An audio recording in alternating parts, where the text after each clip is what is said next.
I'm Joshua Edwards, 2024 Olympian. Actually, my dad got me into the sport of boxing. From what I hear, I was a pretty rough kid, so pretty early on, between 6 and 8, he put me in the sport of boxing. Josh was a fearless young child who was full of energy and strength, and he was inquisitive. Josh was a handful. Josh was very active. He was a boy, for sure. Always horse playing, always playing, but he was sweet. He was, a handful. I just like to play. I'm still the same, honestly. I play all day. Like, anyone around me can tell you that. I think what I thought was play, I think I was just like, on the outside seeing him, people thought I was just like bad, but I just wanted to play, enjoy myself, really. Growing up with Josh was like being taunted every single day. Like every day was play, trip you, peach you. It was a lot of playing growing up. Even though he's the fighter, I was definitely protecting him from a lot of stuff. That was my only little brother, so I had to kind of keep him close, keep him protected. Josh was extremely charismatic, very likable, very determined. Whatever he put his mind to, he can do it, and he did it. He was someone I can trust, and he was someone who was a role model to his classmates, academically, socially, and athletically as well. He was one to be reckoned with, and everyone loved him. Of course, energetic, a little bit mischievous, of course, but he was very intelligent. We could tell that he was smart. We just had to channel that energy, but that smile that he has, it's always been there, even when he was in trouble. Josh was a combination of everything, right? Sometimes he could get into a little bit of mess. Sometimes he was the jokester. Sometimes he was the prankster in the class. But the thing that we admired the most about him was that he was still driven and focused. It's so funny to know that like this student that had so much personality, so much energy, also had so much control. So when it was time to get serious, when it was time to get his work done, he was turning in the work and doing what he needed to do. I seen how Josh interacted with all of his siblings, his younger siblings, his older siblings. We had a 200-pound Mastiff that Josh would literally take down at 4 or 5 years old. So it was like, okay, all right, let me go ahead and get him involved in boxing right now. And he took to it like a bird took the air. He just started shining immediately. It just gave me somewhere to put out the extra energy that I had, I would say.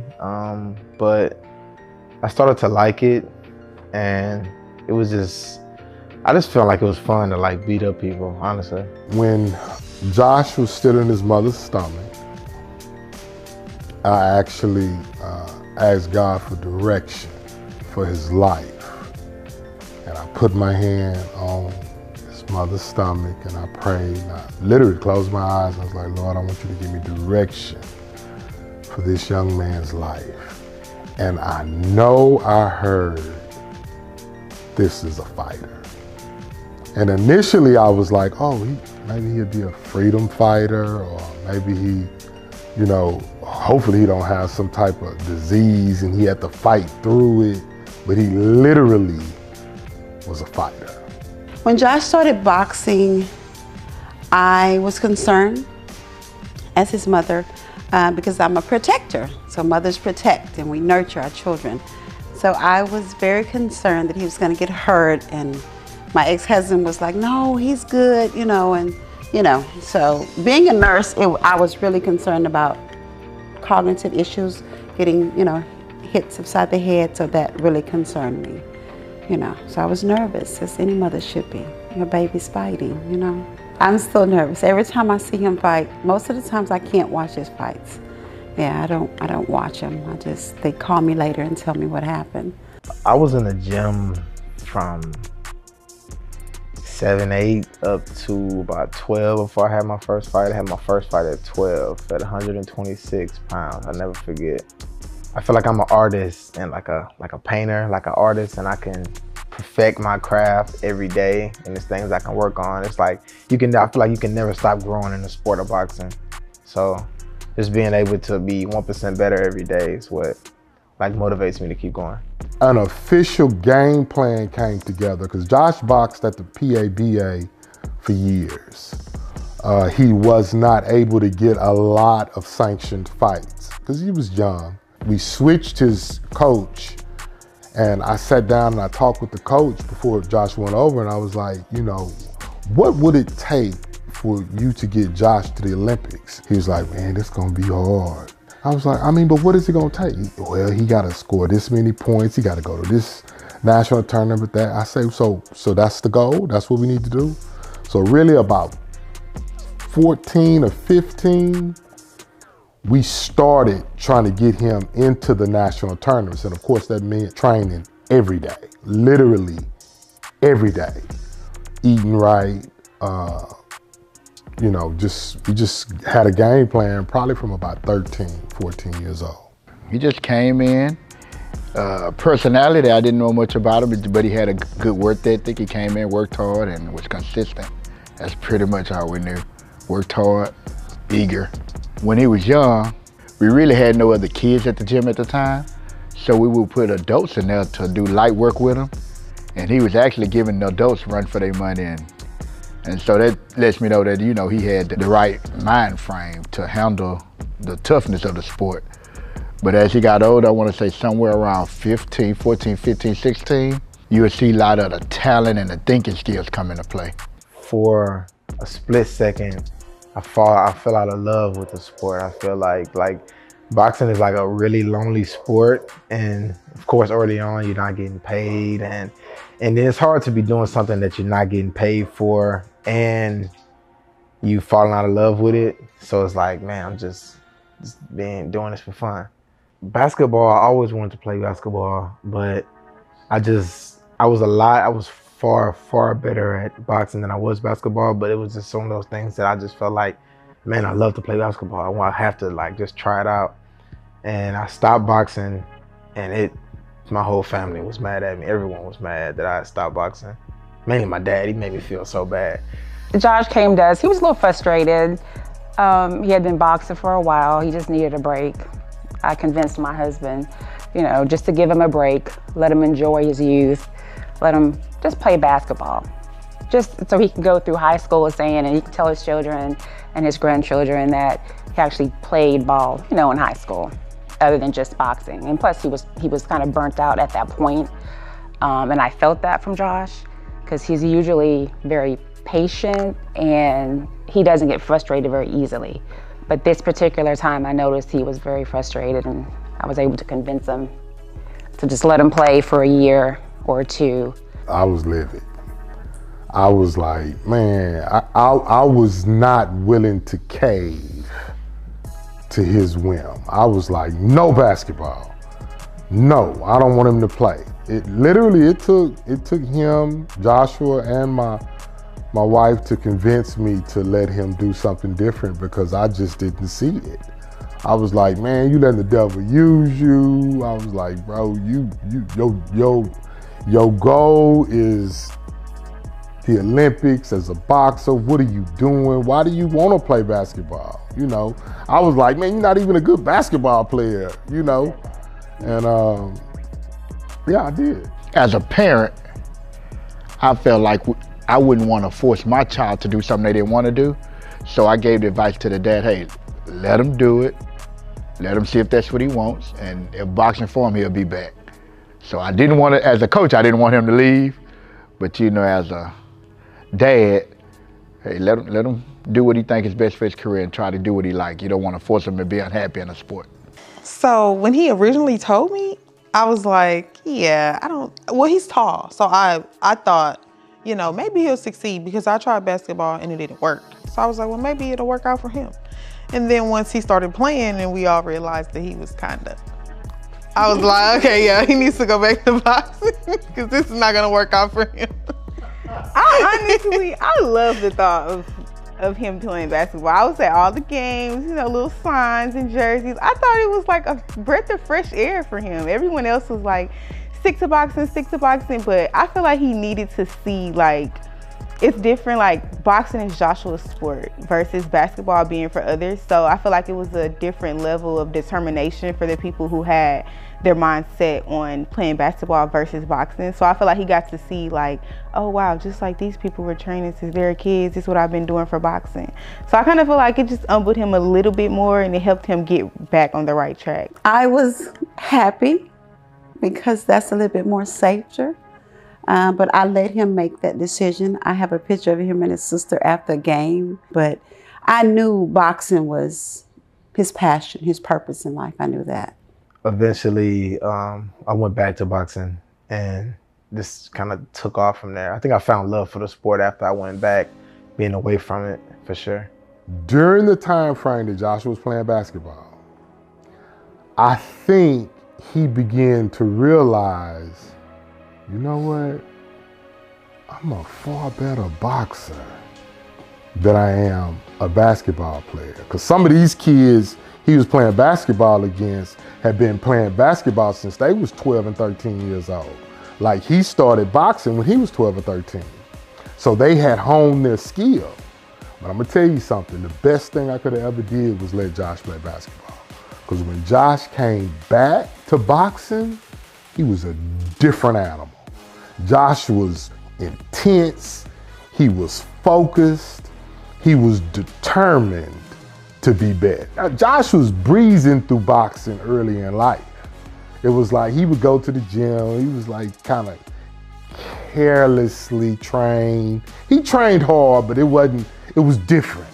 When he came back from basketball, he was like, man, I'm gonna be the best boxer I can be.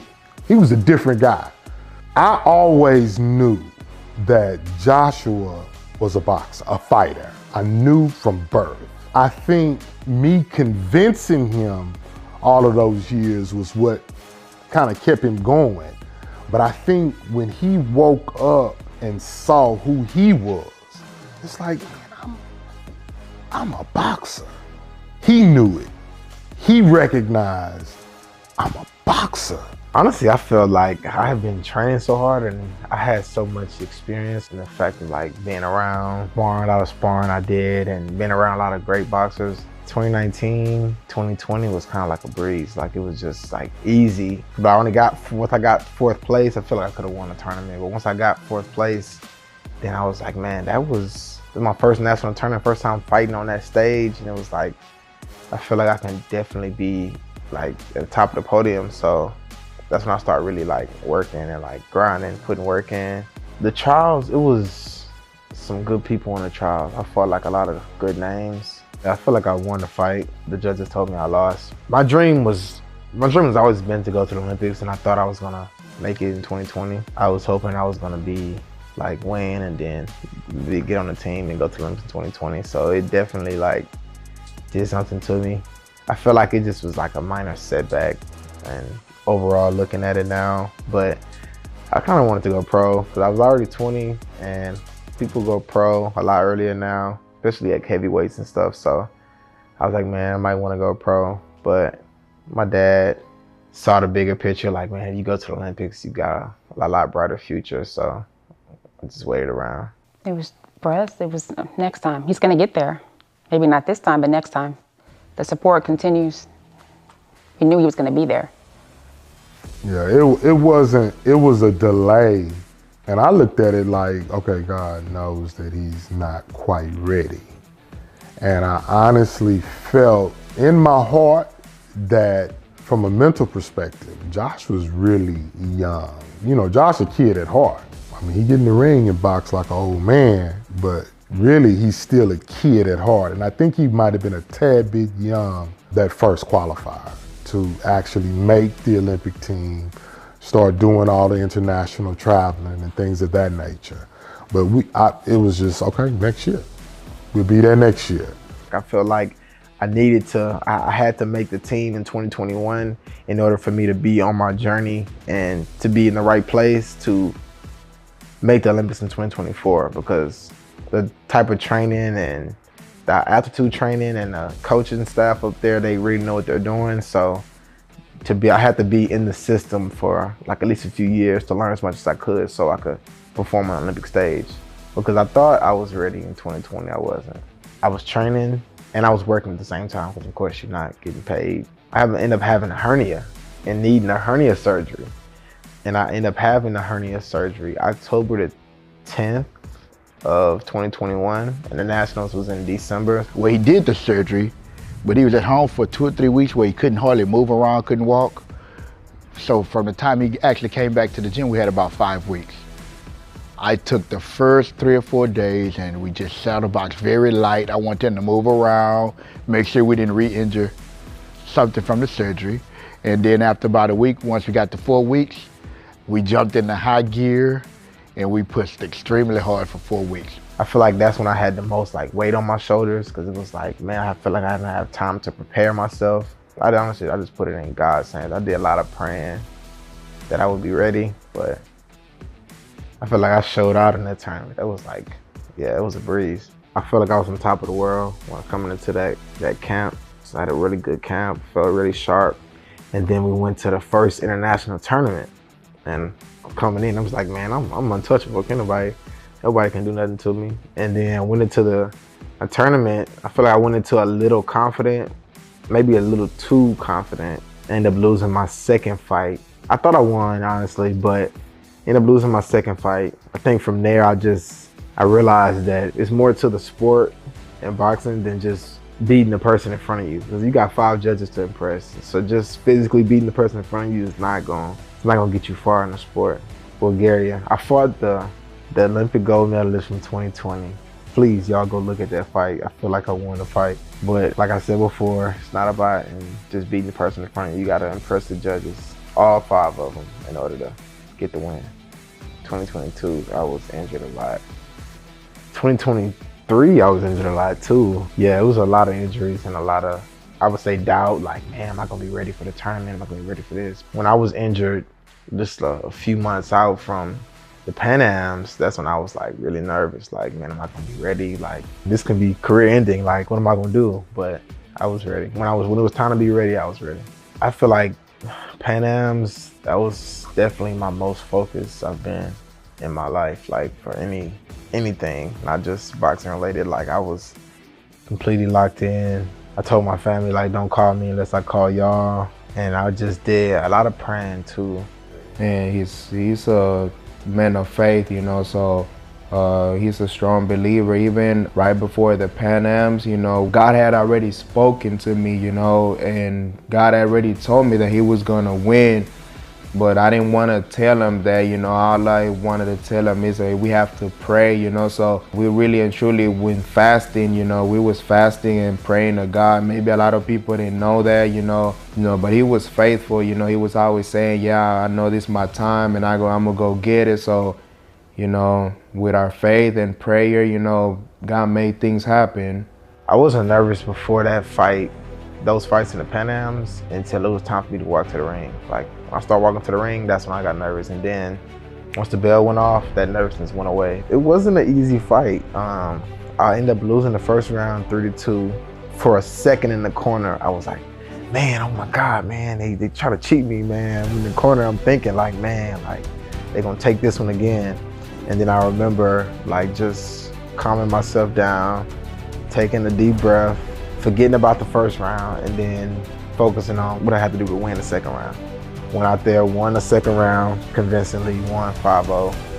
What I did for that round, I had to change the way I was fighting. I had to be a little more aggressive and just land some bigger shots. So sometimes you have to know what kind of judges you're looking at. If you're just bouncing around the ring, some judges like to bounce around the ring and not get in touch, but there's some judges that want you to step into the action and be aggressive. So judging from the first round and the scorecards, I knew what I had to do. I don't cry. I don't cry at all. I never cry, but I was crying after that. Like, I had to get out that ring because I went right to go cry after that.